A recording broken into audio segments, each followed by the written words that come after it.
Hello everybody, welcome to this video about finding the area between curves. Conceptually this is pretty straightforward.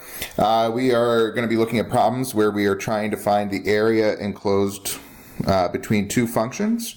So we're looking for the yellow area in here. So to do this, to do a full problem like this is usually going to be calculator active. So if you don't have your calculator, go ahead and grab it now because you're going to need it.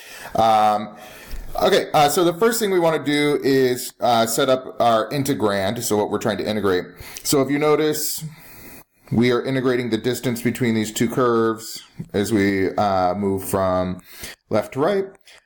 So the length of any one of those given lines is just going to be the y value for the red function, which is on top, that's f of x, minus the y value of the bottom function, which is g of x. So what we are integrating here is f of x minus g of x. So that would give us the distance in between the two curves at any given x value, and we want to add them up. So if we just plug in for f of x and g of x, we get negative x squared plus 8x minus 11 minus, and then in parentheses, 4x squared minus 32x plus 64. So that's our integrand. We can go ahead and combine like terms. We're going to get negative 5x squared plus 40x minus 75. Okay, so that's what we need to integrate. Before we can find the area, we have to figure out the bounds of integration. So we want to go from this point on the left where the two functions intersect all the way over to this point on the right where the two functions intersect. So in order to find the bounds of integration, we have to figure out where these two functions intersect. So we're going to hang on to this. We're going to want to integrate this in a second. But on the next slide, we're going to go ahead and figure out the bounds of integration.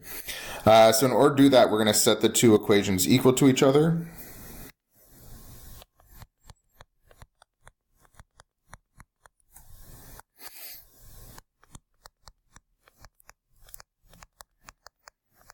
Okay, so go ahead and take a second and see if you can, well, you can probably read off the graph what the two values are where the functions intersect, but go ahead and do the algebra.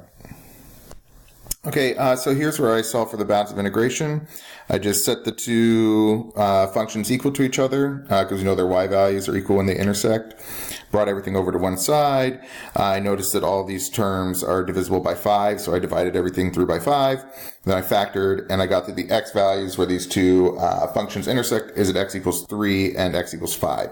So those are going to be my bounds of integration. I want to integrate from x equals 3 to x equals 5. And then we're just integrating the expression we got on the previous slide. So go ahead and, so this is where you can use your calculator. This is something that we can integrate and could probably get the answer to with our calculator and doing some sort of annoying arithmetic. But you can go ahead and use your calculator command under F3, which is your calculus menu. Go to integrate, type in this function, and then do comma x, comma 3, comma 5. And go ahead and put in the answer you get. Yep, so when you put that in the calculator, you get that the area enclosed by these curves is 20/3 units. So that's how we do that. Okay, so let's go ahead and look at another example. Okay, so in this example, the two functions we're looking at, we're actually going to need to set up two different integrals because if you notice, the functions switch places at some point in the integral. So we want to find the area enclosed in these two functions from here all the way over to here. Notice that in this interval here, the red function is above the green function. But then in the rest of the integral, the green function is above the red one. So anytime that your functions trade positions like that, we're going to want to break it up into two integrals to find the total area. Okay, so let's go ahead and figure out the bounds of integration first. So I know I'm going to want two integrals, one that goes from here to here, and the other that goes from here over to here. Now again, on this graph, because you're given the graph, you can probably read what the x value should be, but in a lot of problems, you're not going to be able to do that. You're going to have to find the bounds using your calculator. So for right now, I know I'm going to have two integrals. So in order to find the bounds of integration, we want to find where these functions intersect. So we want to solve this equation. So this is for the bounds. X cubed over 4 minus 9x over 4 equal to x plus 3. So you can go ahead and solve this equation using your calculator. Go to F2, that's the algebra menu, choose solve, literally type in this equation with the equal sign, and then do comma x. And let's see what your calculator says. Okay, so the calculator tells us that the solutions to this equation are at x equals -3, x equals -1, and x equals 4, which is great. That matches up with what the graph shows us. So our first integral is going to go from -3 to -1, so it's right here. And our second integral is going to go from -1 to 4. And the integrals are going to be the same, except that we're going to swap the order that we're subtracting in. So in this first integral, it's going to be red function minus green function. So that's going to be f of x minus g of x. And then in the second integral, it's going to be g of x minus f of x. So you can go ahead and use your calculator to integrate each one of these pieces. So when you put this into your calculator, you'll use the integrate command. And obviously, you're going to type out the function, not just put f of x and g of x. So go ahead and figure out which each piece of the integral is. We'll put it down here at the box. So find this first piece of area, and then find the second piece of area. And then we'll check your answer. Okay, so it turns out that the area of the first piece from the first integral is just 2. And then for the second integral, we get 375/16. So then the combined area that we were looking for is 407/16. So yeah, we just needed to use our calculator solver function to find the bounds, and then use the calculator to integrate the integral that we set up, which was the difference between the two curves. Okay, so in the next example, we are trying to find an area, but we're going to again have to set up two different integrals because somewhere in the middle of this shape, the functions that we're trying to find the difference between switch. So like from in this first area here, it's purple function minus orange function that we're trying to integrate. And then at this point here, it switches over to be black function minus orange function. So I'm going to go ahead and label these. I didn't give them names. So f of x, g of x, and h of x. And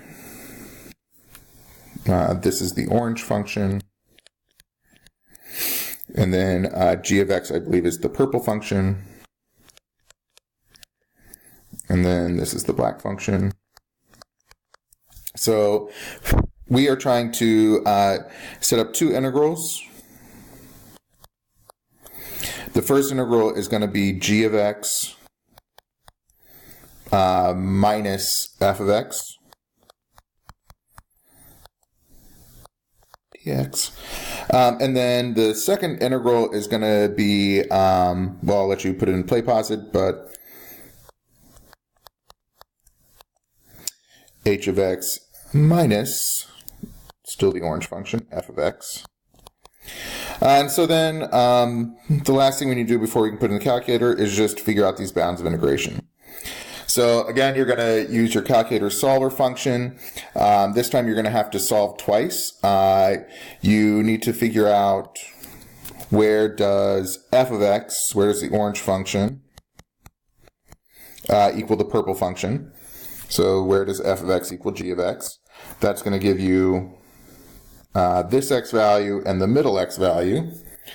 And then you need to figure out where does the black function equal the orange function.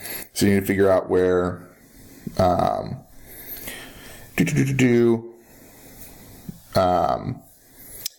which one's black function? H of x equals the orange function, which is f of x. That will give you this x value. And then to get the x value in the middle, you need to figure out where the purple function equals the black function. So this point of intersection is going to be g of x equal to h of x. So we can see on the graph it should probably turn out to be 6, but the other bounds of integration are going to be decimal numbers. So go ahead, take a minute, use the solver function on your calculator to find what these bounds of integration should be. Okay, so when I used my solver, when I solved for f of x equal to g of x to get this first bound, I got 1.626. Then when I used my solver to find the second bound of integration, so that's this point up here, I did indeed get 6. So my first integral is going to go from 1.626 to 6. Then my second integral is going to pick up starting at 6. And then when I used my solver to find the third point here, I got 10.3735. So now that you have the bounds set up, go ahead and use the integration function on your calculator. You'll just type in these two integrals, find the value of each one, and then add them together. Obviously, again, when you're typing the functions, you don't put g of x and f of x, you type in the actual function. Okay, so go ahead and pop those in, and we'll see what you get. Okay, so when you use your calculator, you get that the area is 44.87. The two integrals actually split the total area in half, so each integral comes out to be 22.435 units for a combined total of 44.87. Yay! Okay, next. All right, so this is the last example. Here is an example where we're actually going to integrate with respect to y instead of with respect to x. So if we were going to integrate horizontally from left to right, it would be really annoying because here the two functions I'm taking the distance between are two halves of a parabola, and then over here it switches to be the upper parabola and a straight line, and that's really algebraically annoying. But instead, if I can think about integrating with respect to y and just sort of integrating from up to down, then the distance I'm looking for is always the distance between the line and this parabola, and I could fill it in like this. So we're going to treat this just like we do when integrating with respect to x, except that our bounds are going to be y values instead of x values. And the functions we're using are going to be written in terms of y instead of x. Okay, so the first thing we need to do, just like before, is to find the bounds of integration, which we're going to do just like we did before. We're going to set the two functions equal to each other and solve. So you can either do this by hand or use your calculator solver. So go ahead and try to find the values where these two functions intersect. Okay, so when I solved this, I got that the y values where these functions intersect are at 3 and 8. So since we're going to be integrating with respect to y, those are going to be my bounds of integration. I'm going to start integrating at 3 and go up to 8. And now to set up the integrand. So when we are integrating with respect to x, we always want to do top function minus bottom function. When we are integrating with respect to y, we always want to do the rightmost function minus left function. So here, the function that is further to the right is y plus 4. And then we're going to subtract the red function, which is on the left side. And you can use your calculator to find this integral, just like we did before. Just type in any place where you used to type x, type y, and go ahead and see what you get. All right, when we type this in the calculator, we get that the area is 125/6. That's about all the time we have. We'll be going over this in class and doing some practice together. But here are some problems from the book that you can use. Have a good one.